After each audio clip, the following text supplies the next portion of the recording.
Estamos celebrando la solemnidad de San José y la liturgia de la Iglesia nos propone ponernos a la escucha del Evangelio que se encuentra en Mateo, capítulo 1, versículo 16 y luego del 18 al 24. Jacob engendró a José, el esposo de María, de la cual nació Jesús llamado Cristo. El nacimiento de Jesucristo fue de esta manera. María, su madre, estaba desposada con José, y antes de vivir juntos, resultó que ella esperaba un hijo por obra del Espíritu Santo. José, su esposo, que era justo, y no quería denunciarla, decidió repudiarla en secreto. Pero apenas había tomado esta resolución, se le apareció en sueños un ángel del Señor que le dijo: José, hijo de David, no tengas reparo en llevarte a María tu mujer, porque la criatura que hay en ella viene del Espíritu Santo. Dará a luz un hijo, y tú le pondrás por nombre Jesús, porque él salvará a su pueblo de los pecados. Cuando José se despertó, hizo lo que le había mandado el ángel del Señor. Palabra del Señor. Gloria a ti, Señor Jesús. En esta solemnidad de San José y en este año especial dedicado a él, como nos lo ha propuesto el Papa Francisco, nos situamos serenamente frente al Evangelio que la liturgia nos propone. Y el Evangelio de Mateo comienza poniéndonos, ante todo, ante el misterio central, que es el de Jesús. Y esto es importante. Es una primera clave de lectura.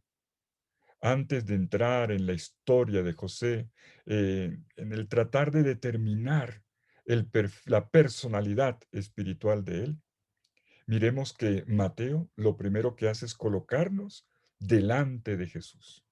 Él es el centro. El evangelista Mateo inserta precisamente la historia de José cuando está intentando responder a una pregunta. ¿Cuál es el origen de Jesús? ¿Cuál es la génesis de Jesús?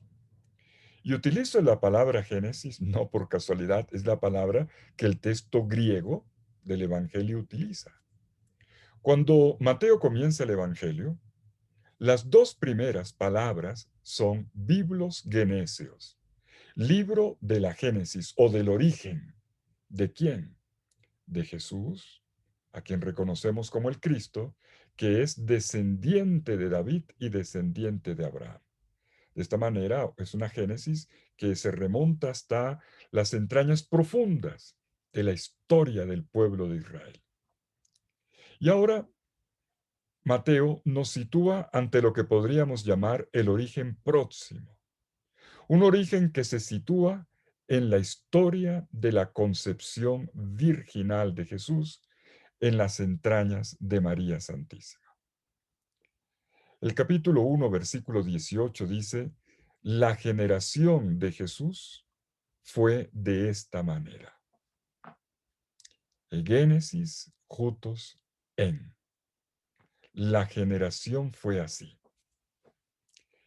Y entonces, de esta manera, el narrador nos remite, sin más preámbulos, a lo ocurrido con una joven de Nazaret en Galilea, María, desposada con José.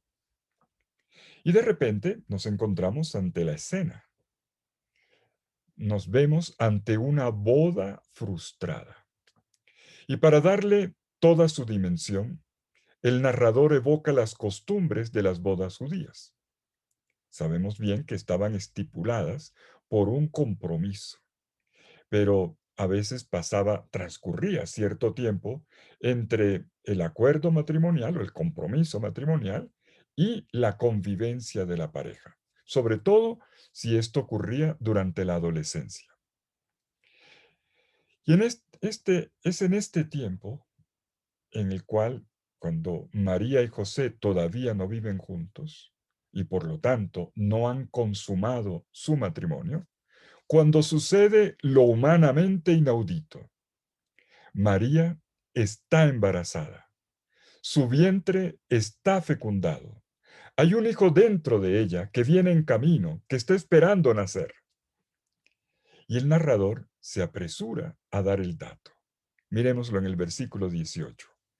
Antes de que conviviesen, se encontró con que había concebido en su seno por obra del Espíritu Santo. ¿Qué significa esto? Seamos realistas.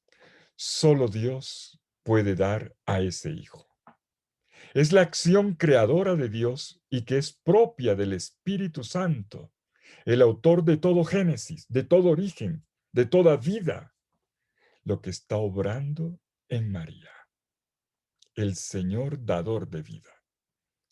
Ni la casualidad, ni la necesidad, ni el destino generan este embarazo. Solamente la voluntad de Dios mismo, que quiere venir entre nosotros los seres humanos y hacerse Dios con nosotros y Salvador nuestro. Y es en esta génesis de Jesús de Nazaret, quien está en el centro de nuestro relato, que aparecen otros tres personajes que son presentados ya desde el versículo inicial como involucrados en este acontecimiento generante, originante. Tenemos una mujer, María, a quien se le llama ya la Madre de Jesús. Aparece, en segundo lugar, el Espíritu de Dios, que actúa en ella como el Espíritu Creador. Se hallaba encinta por obra del Espíritu Santo, ha dicho claramente el evangelista. Y tenemos un hombre llamado José, quien es presentado como testigo de este acontecimiento y a quien Dios le da una vocación muy precisa, haciéndolo parte de esta historia. Un hombre a quien Dios elige para una tarea de parte suya con María y con Jesús. Bueno, vamos a seguir el hilo del relato y ahora sí, centrándonos en la persona de José. El narrador de Mateo no parece interesado en contarnos la reacción psicológica de María, ni tampoco la de José. A lo que le apunta, como podemos notar cuando nos acercamos con cuidado al relato, es con lo que implica una situación real que confronta a José, que le genera una crisis y que lo lleva a una toma de decisión. María está embarazada sin haber conocido a un hombre y José queda perdido. No sabe qué es lo que puede haber ocurrido. José enseguida es caracterizado por el evangelista como un hombre justo. Nos lo dice enseguida. Y puesto que José era un hombre justo, justo en griego se dice dikaios, tzadik en hebreo, un término que cualifica no solo la conducta moral de una persona, sino ante todo su plena fidelidad a la ley de Dios dada por medio de Moisés. Por lo tanto, es retratado como un creyente fiel, que por la práctica de la ley se esforzaba en vivir según la voluntad de Dios. Pero también es caracterizado dentro de la narrativa aquí inicial como un hombre de su tiempo, que al conocer la situación de María e ignorando, todavía no lo sabe, lo que realmente ha ocurrido, se siente traicionado.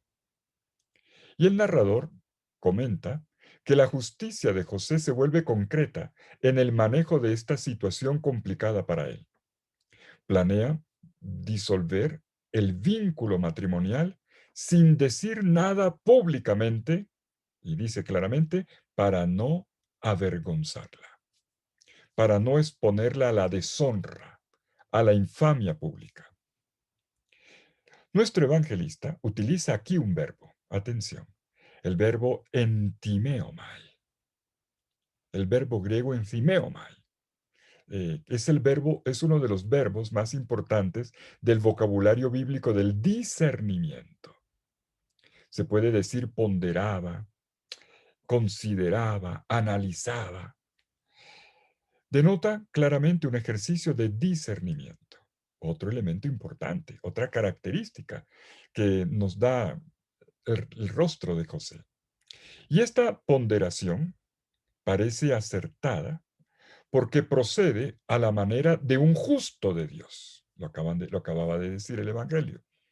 Él quiere hacer lo correcto, que es proceder al acto de repudio. Así está mandado en la ley.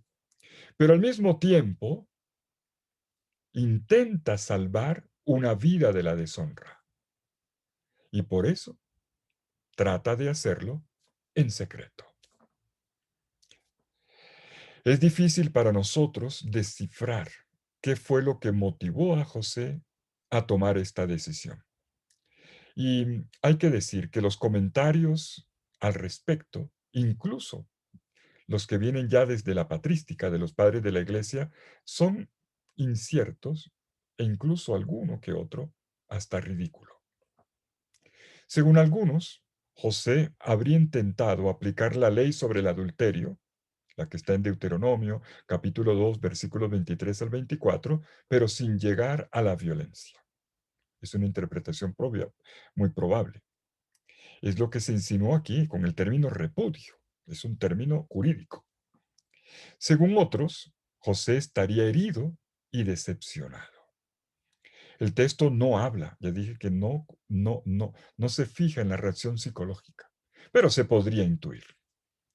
Y otros comentaristas lo han planteado de esta manera, que José, habiendo aceptado la explicación que le dio María y estando lleno de temor de Dios, estaba considerando, en Ciomai, estaba considerando dar un paso atrás para no reclamar ningún derecho sobre este niño del que María dice que viene de Dios.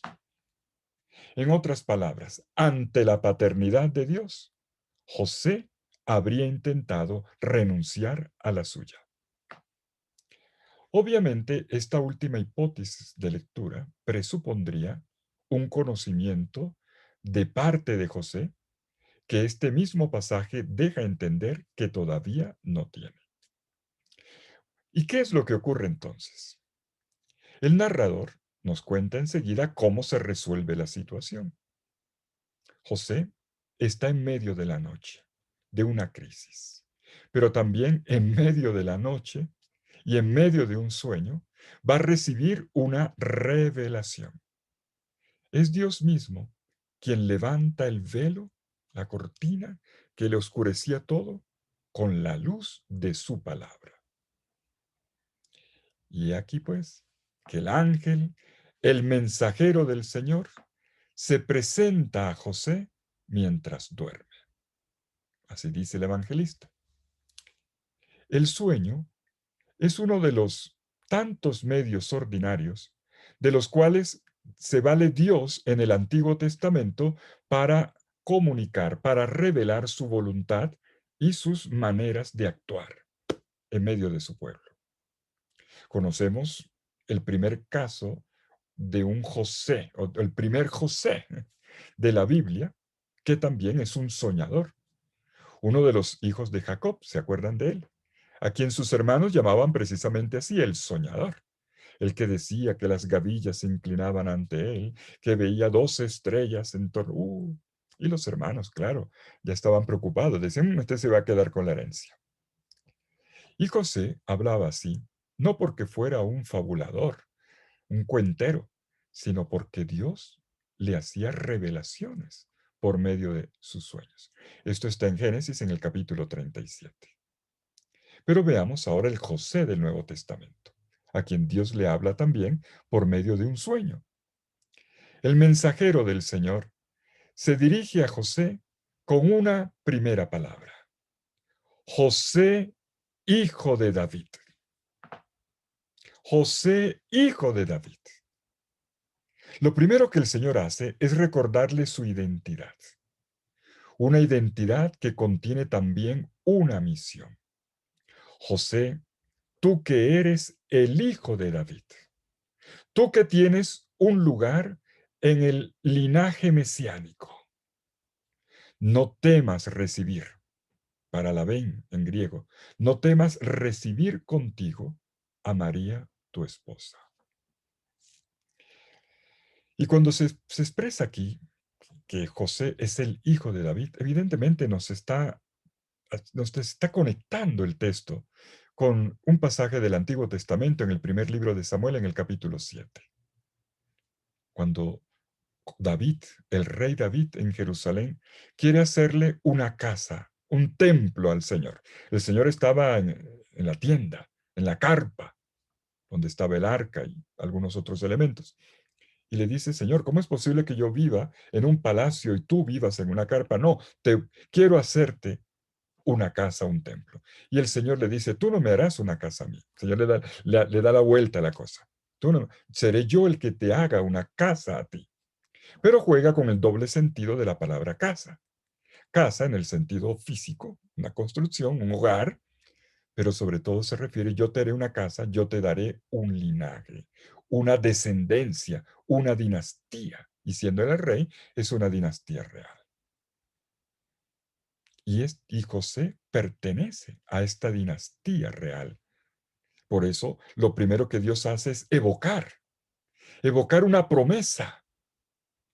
Tú que eres el hijo de David. Y sigue el Señor. De hecho, el hijo que se ha generado en ella proviene del Espíritu Santo. Ella dará a luz un hijo y tú lo llamarás Jesús, porque él salvará a su pueblo de sus pecados. Dicen los versículos 20 y 21. Esta palabra del Señor le pide obediencia a José. Le pide que sea esposo de una esposa que le da un hijo como fue prometido por Dios, de la descendencia de David y para la salvación de todo su pueblo santo. José debe aceptar este despojo de su ser cónyuge y saber vivir una paternidad que no es la suya. Una paternidad que ejercerá dándole a su hijo el nombre de Yeshua, Jesús, que indica su misión de salvación y por lo tanto de perdón de los pecados. José está invitado a ser papá, a sentirse papá de un hijo que no proviene de su deseo, de su decisión, sino solamente de Dios. Será el padre de Jesús según la ley y será llamado como tal por sus conocidos que desconocen la profundidad del misterio. José está llamado a ejercer su cualidad de hijo de David sobre el que es el hijo de David prometido y que será reconocido como tal por la gente. Lo reconocerán en la calle los ciegos, los pobres. Jesús, hijo de David, ten misericordia de nosotros. Y así también el pueblo, entusiasmado, lo recibirá en Jerusalén cuando entre triunfalmente. Hosana al hijo de David, como leemos en Mateo 21:9. Por lo tanto, a José no se le da primero una revelación sobre el hijo, sino una vocación. Cuando miramos otros pasajes del Antiguo Testamento, vemos algunos casos curiosos. Por ejemplo, el caso del profeta Oseas, a quien Dios le pidió que se casara con una prostituta. O el caso del profeta Jeremías, a quien Dios le pidió que permaneciera célibe. O al profeta Ezequiel, a quien Dios le dijo que permaneciera viudo. ¿Qué le pide el Señor a José? Lo que se le pide a José es que reciba como hijo a Jesús, a un hijo que en verdad no es su hijo, sino el Hijo de Dios. Así, José le da a su esposa María no solo una casa materialmente hablando, sino que también la hace parte de la casa de David. Lo acaba de explicar el doble sentido de la palabra casa. La hace parte de la casa de David. permitiéndole al niño que viene en camino entrar en el linaje mesiánico, pero también para cumplir, para que se cumpla la promesa de Dios a través del profeta Isaías, y para darle a su hijo el nombre que también contiene en sí mismo una misión. Yeshua, Yahvé, Dios salva. Y por eso el narrador de Mateo inmediatamente señala, todo esto sucedió para que se cumpliera lo que dijo el Señor por medio del profeta. He aquí que la Virgen concebirá y dará a luz un hijo, se le dará por nombre Emmanuel, que significa Dios con nosotros. Una cita que encontramos en Isaías capítulo 7, versículo 14. Y cuando José despierta, ya no pone trabas, ya no pone objeciones. Con prontitud hace puntualmente lo que el Señor le ha pedido. Dicen los versículos 24 y 25, hizo lo que le había mandado el ángel del Señor y recibió a su esposa sin que él la conociera. Dio a luz un hijo al que llamó Jesús. José había sido definido al principio de nuestro texto como justo, dícalos. Ahora, por su reacción final, lo descubrimos también como un creyente. Un verdadero creyente que obedece a la palabra del Señor en silencio. Aquel para el cual su creer es ante todo el lenguaje de su actuar. La actuación de José nace de un abismo de silencio. En ninguno de los evangelios se nos da a conocer ni una sola palabra pronunciada por José. No quiere decir que nunca haya hablado, no hemos dicho eso. Simplemente que los evangelistas no reportan nada dicho por José. En cambio, lo que enfatizan es su acción. Una acción que queda traducida a través de una obediencia, y una obediencia madurada en el silencio. No un silencio mudo, sino un silencio de adoración, de custodia, de profundización en el misterio. Y es desde este abismo de silencio que emerge la grandeza de José, que inmediatamente se pone en acción, respondiendo a la palabra del Señor de forma puntual. Cada uno de los verbos en imperativo que ha pronunciado el ángel del Señor son los verbos que ahora definen la acción, el comportamiento, la respuesta, la reacción de José. Nos encontramos así con una estampa preciosa de José. Un hombre fuertemente sorprendido, 2 veces, molestamente sacudido al principio por un plan matrimonial que se le vino al suelo, cuando las cosas no resultan según su previsión. Uno se hace planes, proyectos, imagina, y está todo orientado, y de repente se te mueve el piso, se te cambia la vida de un día para otro. Esta es la historia de José. Y José queda perdido. Pero vemos también luminosamente sorprendido en medio de su noche por un llamado que lo pone al servicio de otro llamado. Su vocación le da apoyo a la vocación de María y también al comienzo humano de la misión de Jesús, del Yeshua, que es Salvador, y del Dios que en medio de nosotros viene a realizar su obra. Entre tanto vemos cómo entra paso a paso José en el camino de la justicia de Dios.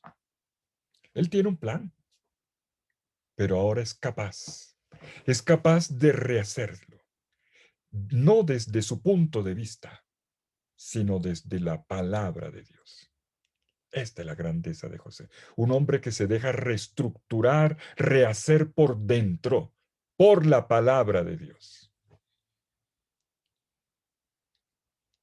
Qué difícil a veces es para uno entender esto, Cuando la vida se le desploma, cuando vienen días oscuros, cuando se cambian los planes, los proyectos, pensamos que es el final o queremos hacer todo de nosotros mismos. José nos enseña a escuchar otra palabra y otra palabra que orienta y que da otro proyecto que a lo mejor nunca habíamos pensado, pero que ciertamente será el mejor.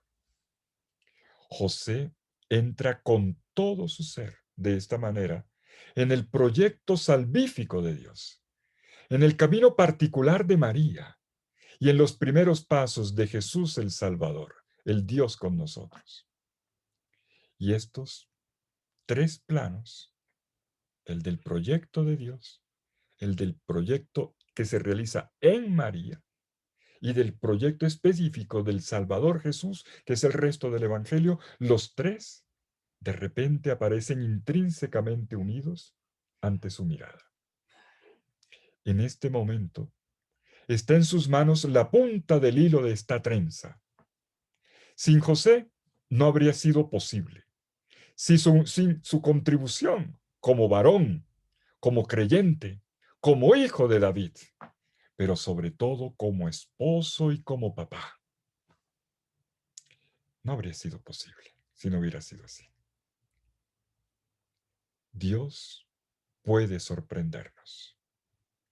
Dios puede incluso movernos el piso de improviso y pedirnos cambiar de dirección ante lo que ya teníamos estructurado y hacernos caminar hacia un horizonte que por lo pronto no parece del todo claro, pero está en su palabra. La de José es una escuela que yo diría es la primera escuela de discipulado en el Evangelio de Mateo. Mucho antes de que aparezca el bautismo de Jesús, sus tentaciones y el llamado de los primeros seguidores a la orilla del lago y de un Leví y de los 12. Mucho antes, ya el perfil del discípulo se está esbozando en la personalidad espiritual de José. Y José nos enseña cómo se da el primer paso, que es el de dejarse estremecer, dejarme herir por la crisis, dejarse estremecer e incluso confundir.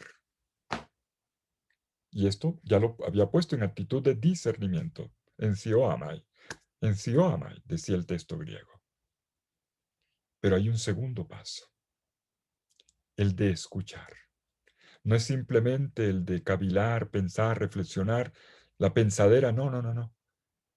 Escucha una voz de Dios que es luminosa y que te propone otra ruta que no estaba en tu previsión, pero que es más interesante. Y viene el tercer paso, el que encontramos al final de este Evangelio, que es el de responder, concretar, hacer, proceder según lo que Dios ha pedido. Así lo anotó clarísimamente nuestro narrador de Mateo. Y fue así. Fue así como José fue el encargado de abrir las puertas de un nuevo hogar, al hogar de Nazaret, donde Dios venía a poner su morada en medio de nosotros. Pero para llegar a esto, José vivió una dinámica interna. No solo fue un giro en su historia personal, sino la captación de una novedad de Dios que estaba entrando en la historia de esta manera inédita, por una acción del Espíritu Santo y en la disposición total y en la pureza virginal de María Santísima. José va a captar esta novedad de Dios y a dejarse reconfigurar por esta palabra de Dios. Esta sensibilidad, esta apertura, esta disposición implican una fina sensibilidad espiritual para poder captar a Dios en el lugar y de la manera concreta como Él está aconteciendo y así abrazarlo, custodiar la presencia del Dios que camina entre nosotros. Implica claramente un aprendizaje. Sí, un aprendizaje. Incluso, perdóname que te lo diga, un dejarse descomponer. Y esto es lo propio de la experiencia de Dios que se retrata en José. Decía el poeta español Antonio Machado, se hace camino, camino al andar. Y yo me atrevería a decir, esto debería bastar. Feliz fiesta de San José.